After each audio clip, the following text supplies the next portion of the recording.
Welcome back to Askewed Reviews. And this week I'm doing movies that are in honor of celebrities who just recently passed. So the celebrity that I'm honoring today is Shelley Duvall. Now my favorite movie that she's in is The Shining, but I previously did an Askewed review for that film, which you can go feel free to check out at any time. But today I'm going to do my second favorite role from her, which is in the 1980 film Popeye. Here is your trivia question for today. Who is the boxer Castor Oil and Popeye fight? The answer will be at the end of this episode. So in this film, we head to a small fishing village known as Sweet Haven.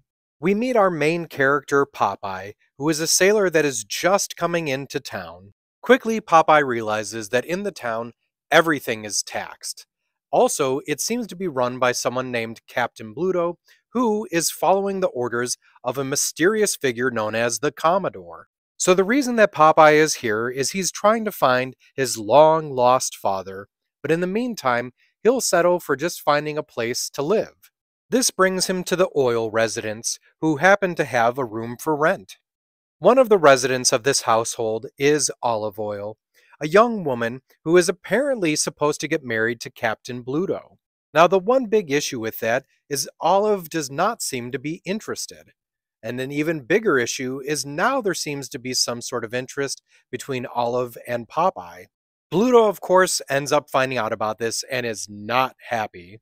And then things get even more confusing for Popeye and Olive, as someone actually manages to leave a baby with the two of them to hopefully raise. So will Popeye and Olive Oil actually start a relationship? Will they be able to raise a child together? Will Popeye be able to find his father? And most importantly, will Popeye be able to get away from the wrath of Bluto? This movie was directed by Robert Altman. Other potential directors for this film were John Schlesinger, Mike Nichols, Arthur Penn, Hale Ashby, Jules Feiffer, Louis Malle, and Jerry Lewis. The movie is, of course, an adaptation off of the Popeye comic strip and cartoon series. Paramount greenlit this film after losing the screen rights for Annie in a bidding war. Speaking of Paramount, this was actually the first joint production between Paramount and Disney.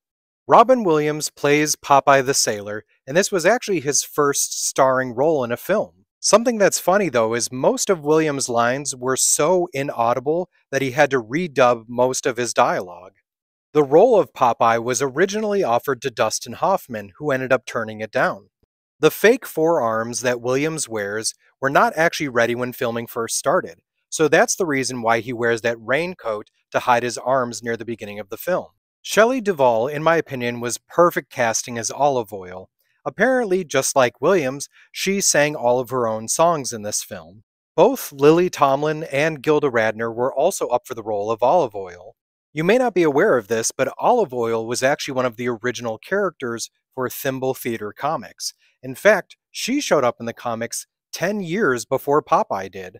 The character of Sweet Pea is actually played by director Robert Altman's grandson. I do have to say, this kid was friggin' adorable, and also they just did the perfect timing with those noises to make him seem like he actually knew what was going on. Popeye was Linda Hunt's debut cinematic appearance, and trust me, you've definitely seen her in movies. Quite a few of the Sweet Haven citizens were performers from European circuses. The voice of the animated Popeye that appears at the beginning of this film was in fact Jack Mercer, who is the most well-known voiceover actor for Popeye. Unfortunately, this ended up being his final voice role. Here's some interesting things that you may have missed or just weren't aware of. In the Rough House Cafe, there is a man reading a Popeye comic strip.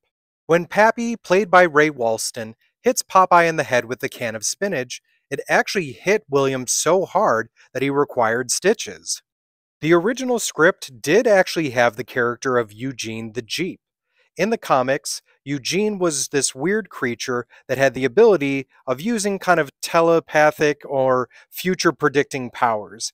They ended up giving those abilities over to Sweet Pea in the film since they dropped Eugene. The movie was entirely filmed on the island of Malta. In fact, the entire town of Sweet Haven was a set that was built in Anchor Bay on the island. After filming, it even became a tourist attraction.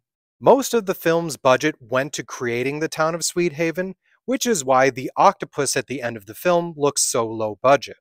In 2016, Genndy Tartakovsky was in talks of making a full animated film about Popeye, but nothing has been said since then.